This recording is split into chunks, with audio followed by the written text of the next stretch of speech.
Ibu Siti Hediati Haryadi. Kok tepuk tangannya paling keras, heran.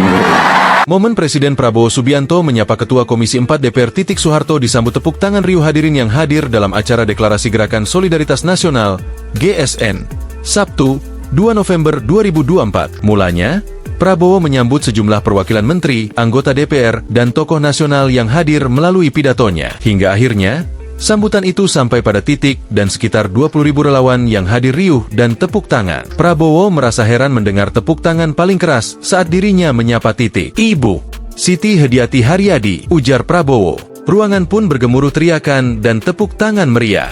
Siti Hediati Haryadi. Titik yang mengenakan kemeja biru muda itu pun langsung berdiri dari kursi. Titik tampak mengadah tangan ke hadirin dan tersenyum simpul.